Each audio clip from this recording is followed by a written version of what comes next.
Hello ಸ್ನೇಹಿತರೆ, welcome back to my channel. ಹೇಗಿದ್ದೀರಾ ಎಲ್ಲರೂ? ಇದು ಗುರುವಾರದ ಈವ್ನಿಂಗ್ ವ್ಲಾಗ್ ಆಗಿರುತ್ತೆ. ಕೆಲಸ ಎಲ್ಲ ಮುಗಿಸಿ ಈವ್ನಿಂಗು ಸಾಂಬಾರನ್ನು ರೆಡಿ ಮಾಡ್ಕೊಬಿಡೋಣ ಅಂತ ಬಂದೆ. ಅಷ್ಟರೊಳಗಡೆ ನನ್ನ ಫ್ರೆಂಡು ಫೋನ್ ಮಾಡಿದ್ಲು. ಅವ್ರ ಜೊತೆ ಮಾತಾಡ್ತಾ ಇರೋವಾಗ ಅವ್ರು ಹೇಳಿದ್ರು, ನಾನು ಸೊಪ್ಪಿನ ಸಾಂಬಾರು ಹೇಗಾದರೂ ಮಾಡಲಿ, ಒಂದಲ್ಲ ಒಂದು ಕೂದಲು ಸಿಕ್ಕೇ ಸಿಗುತ್ತೆ ಅಡುಗೆಯಲ್ಲಿ ಅಂತ ಹೇಳಿದ್ಲು. ಅದಕ್ಕೆ ನಾನು ಒಂದು ಟಿಪ್ಪನ್ನು ಹೇಳ್ಕೊಡ್ತೀನಿ. ಈಗಿನ ಕಾಲದಲ್ಲಿ ಹೆಣ್ಮಕ್ಳು ಏರ್ ಕಟ್ ಮಾಡಿಸಿರ್ತಾರೆ, ಯಾರು ಜಡೆ ಹಾಕೋದಕ್ಕೆ ಹೋಗೋದಿಲ್ಲ. ನಾವು ಅಡುಗೆ ಮಾಡೋದಕ್ಕಿಂತ ಮೊದಲು ಜಡೆ ಹಾಕ್ಕೋಬೇಕು, ಇಲ್ಲ ಅಂದರೆ ಈ ರೀತಿ ಕೂದಲನ್ನು ಕಟ್ಕೋಬೇಕು. ನಂತರ ಹ್ಯಾಂಡ್ ವಾಶ್ ಮಾಡಿಕೊಂಡು ನಾವು ಅಡುಗೆ ಮಾಡೋಕ್ಕೆ ಸ್ಟಾರ್ಟ್ ಮಾಡ್ಕೋಬೇಕು. ನೋಡಿ, ಇವಾಗಂತೂ ಸುಮಾರು ಜನಕ್ಕೆ ಏರ್ ಫಾಲ್ ಆಗ್ತಾ ಇರತ್ತೆ, ಎಲ್ಲಂದರೆ ಅಲ್ಲಿ ಕೂದಲು ಉದುರುತ್ತಾ ಇರತ್ತೆ. ಈ ರೀತಿ ಜಡೆನ ಕಟ್ಕೊಂಡು ನಂತರ ನಾವು ಅಡುಗೆ ಮಾಡೋದ್ರಿಂದ ಅಡುಗೆಯಲ್ಲಿ ಕೂದಲು ಸಿಗೋದೇ ಇಲ್ಲ ಅಂತ ಹೇಳ್ಬಹುದು. ನಾನು ಸುಮಾರು ದಿನಗಳಿಂದ ಇದನ್ನು ಫಾಲೋ ಮಾಡ್ತೀನಿ. ನಮ್ಮ ಮನೇಲಿ ಒಂದಿನ ಸಹ ಅಡುಗೆಯಲ್ಲಿ ಕೂದಲು ಸಿಕ್ಕಿದ್ದೇ ಇಲ್ಲ. ಇವತ್ತು ನಮ್ಮ ರೆಸಿಪಿ ಏನಪ್ಪ ಅಂದರೆ, ಈ ಮಡಕೆಯಲ್ಲಿ ಸೊಪ್ಪಿನ ಸಾಂಬಾರನ್ನು ರೆಡಿ ಮಾಡ್ಕೊಳ್ಳೋಣ. ಈ ಮಡಕೆನ ನಾನು ಸುಮಾರು ದಿನಗಳಿಂದ ಬಳಸ್ತಾ ಇದ್ದೀನಿ, ತುಂಬ ಚೆನ್ನಾಗಿ ಬಾಳಿಕೆನೂ ಬಂದಿದೆ. ಸೊಪ್ಪನ್ನು ಮಡಕೆಯಲ್ಲಿ ಬೇಯಿಸೋದ್ರಿಂದ ಅದರಲ್ಲಿರ್ತಕ್ಕಂಥ ಪೋಷಕಾಂಶಗಳು ಸಹ ಹಾಳಾಗೋದಿಲ್ಲ. ಕುಕ್ಕರಲ್ಲಿ ಹಾಕಿ ಬೇಯಿಸಿದ್ರೆ ಅದರಲ್ಲಿರ್ತಕ್ಕಂಥ ಪೋಷಕಾಂಶಗಳು ಸಹ ಹಾಳಾಗುತ್ತೆ. ಈ ರೀತಿ ಮಡಕೆಯಲ್ಲಿ ಮಾಡೋದ್ರಿಂದ ಹಳೆ ಕಾಲದಲ್ಲಿ ಯಾವ ರೀತಿ ಇತ್ತು ಸಾಂಬಾರು, ಅದೇ ರೀತಿ ಬರುತ್ತೆ. ಇವಾಗ ನಾನು ಮಡಕೆಯಲ್ಲಿ ಸ್ವಲ್ಪ ನೀರನ್ನು ಸೇರಿಸಿ ಅದನ್ನು ಬಿಸಿ ಆಗೋಕ್ಕೆ ಇಟ್ಟಿದ್ದೀನಿ. ಒಬ್ಬೊಬ್ರಿಗೊಂದು ಅಭ್ಯಾಸ ಇರುತ್ತಲ್ವ, ನನಗೆ ಸ್ಟವ್ ಮೇಲೆ ಒಂದು ಚುಕ್ಕೆ ನೀರು ಸಹ ಬೀಳಬಾರ್ದು, ಕ್ಲೀನ್ ಮಾಡ್ತಾನೇ ಇರ್ತೀನಿ. ಈ ನೀರು ಚೆನ್ನಾಗಿ ಬಿಸಿಯಾದ ನಂತರ ನಾವು ಕಾಳು ಹಾಗೆ ಸೊಪ್ಪನ್ನು ಸೇರಿಸ್ಕೊಂಡು ಸಾಂಬಾರನ್ನು ರೆಡಿ ಮಾಡ್ಕೊಳ್ಳೋಣ. ನಮ್ಮತ್ತೆ ಹೇಳ್ತಾಯಿದ್ರು, ಅವರು ಅಡುಗೆ ಮಾಡುವಾಗ ಎಲ್ಲ ಮಡಿಕೆಯಲ್ಲೇ ಮಾಡ್ತಾಯಿದ್ರಂತೆ, ತುಂಬ ರುಚಿಯಾಗಿರ್ತಾ ಇತ್ತಂತೆ. ಎಲ್ಲ ಅಡುಗೆಗೂ ಸಹ ಅವರು ಮಡಿಕೆಗಳನ್ನೇ ಬಳಸ್ತಾ ಇದ್ರಂತೆ. ಆವಾಗ ಆರೋಗ್ಯನೂ ಸಹ ತುಂಬ ಚೆನ್ನಾಗಿರ್ತಾ ಇತ್ತಂತೆ.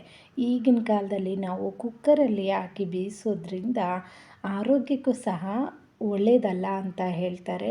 ಏನು ಮಾಡೋಕ್ಕಾಗತ್ತೆ ಹೇಳಿ, ಇವಾಗಿರ್ತಕ್ಕಂಥ ಬ್ಯುಸಿ ಲೈಫಲ್ಲಿ ನಾವು ಬೇಗ ಬೇಗ ಅಡುಗೆ ಮಾಡ್ಕೋಬೇಕು ಅಂದರೆ ಕಾಲಕ್ಕೆ ತಕ್ಕಾಗಿ ಹೋಗಲೇಬೇಕಲ್ವ. ಯಾವಾಗಾದರೂ ಟೈಮ್ ಇದ್ದಾಗ ಈ ರೀತಿ ನಾವು ಆರೋಗ್ಯದಾಯಕವಾಗಿರ್ತಕ್ಕಂಥ ಸಾಂಬಾರನ್ನು ರೆಡಿ ಮಾಡ್ಕೋಬಹುದು. ಇವಾಗ ನೀರು ಚೆನ್ನಾಗಿ ಕಾದಿದೆ, ಚೆನ್ನಾಗಿ ಕುದೀತಾ ಇರಬೇಕು. ಆವಾಗ ಹಸಿ ಅಲಸಂದಿ ಕಾಳನ್ನು ಸೇರಿಸ್ಕೊಂಡಿದ್ದೀನಿ. ಹಾಗೆ ಸ್ವಲ್ಪ ಬೆಳ್ಳುಳ್ಳಿ, ಹಾಗೆ ಸ್ವಲ್ಪ ಈರುಳ್ಳಿ, ಒಣಮೆಣಸಿನ್ಕಾಯನ್ನು ಸೇರಿಸಿ ಒಂದು 3 ನಾಟಿ ಟೊಮೊಟೊವನ್ನು ಕಟ್ ಮಾಡಿ ಸೇರಿಸ್ಕೊತಾ ಇದ್ದೀನಿ. ಸ್ವಲ್ಪ ಜೀರಿಗೆ ಹಾಗೆ ಸ್ವಲ್ಪ ಅರಿಶಿಣ ಪುಡಿಯನ್ನು ಸೇರಿಸಿ ಇದೆಲ್ಲವನ್ನು ಚೆನ್ನಾಗಿ ಮಿಕ್ಸ್ ಮಾಡ್ಕೋಬೇಕು.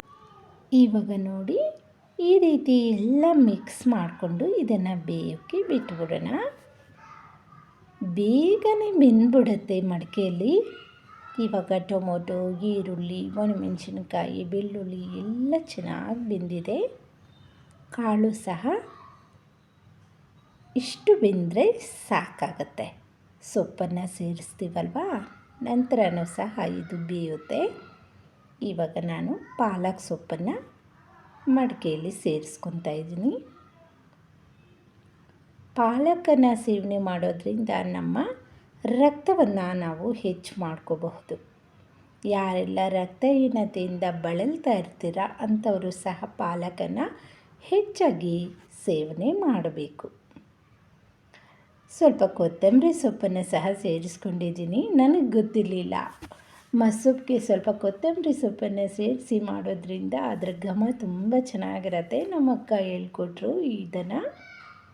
ನಂತರ ನೋಡಿ, ಈ ರೀತಿ ಪ್ಲೇಟನ್ನು ಸ್ವಲ್ಪ ಓಪನ್ ಬಿಟ್ಟು ಮುಚ್ಚಿಡಬೇಕು. ಆವಾಗ ಚೆನ್ನಾಗಿ ಬೇಯುತ್ತೆ. ಇವಾಗ ಚೆನ್ನಾಗಿ ಕುದೀತಾ ಇದೆ. ಈ ರೀತಿ ಸೌಟನ್ನು ತಗೊಂಡು ಈ ಮೇಲೆ ಇರ್ತಕ್ಕಂಥ ಸೊಪ್ಪನ್ನೆಲ್ಲ ನಾವು ಉಲ್ಟ ಮಾಡಿ 2 ಕಡೆ ಸೊಪ್ಪನ್ನು ಬೇಯೋ ಥರ ನೋಡ್ಕೋಬೇಕು.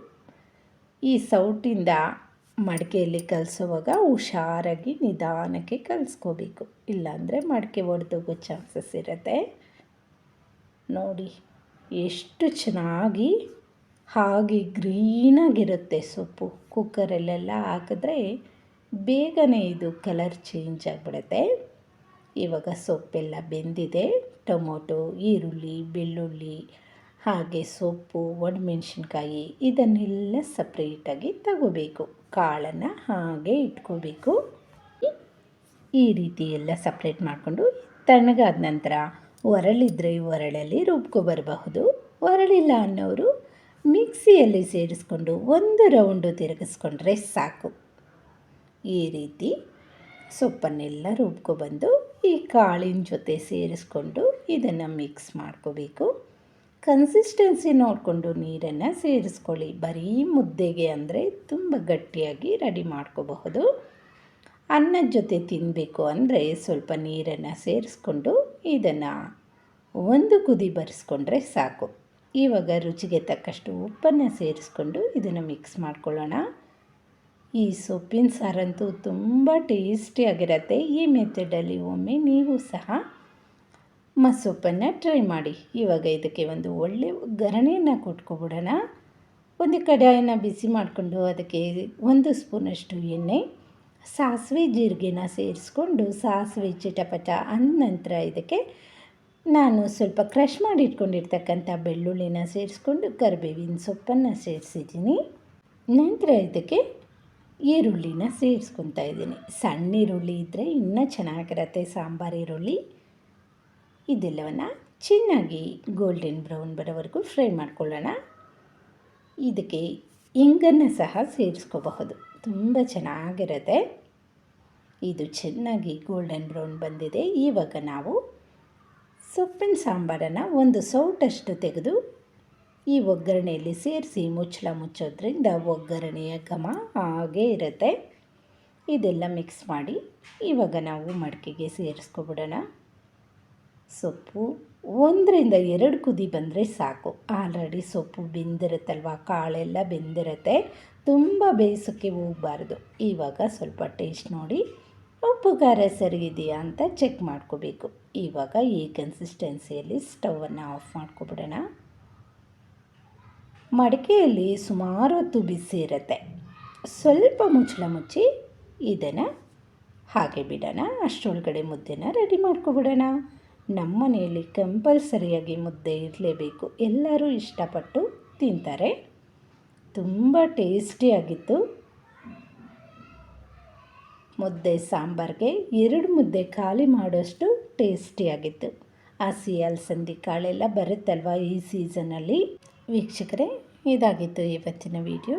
ನೆಕ್ಸ್ಟ್ ವಿಡಿಯೋಂದಿಗೆ ಮತ್ತೆ ಸಿಗೋಣ. ಯಾರೆಲ್ಲ ನನ್ನ ಚಾನಲನ್ನು ಸಬ್ಸ್ಕ್ರೈಬ್ ಮಾಡ್ತೀರಾ ನೋಡ್ತಾ ಇದ್ದೀರಾ, ಪ್ಲೀಸ್ ಸಬ್ಸ್ಕ್ರೈಬ್ ಮಾಡ್ಕೊಂಡು ನೋಡಿ. Thank you for watching.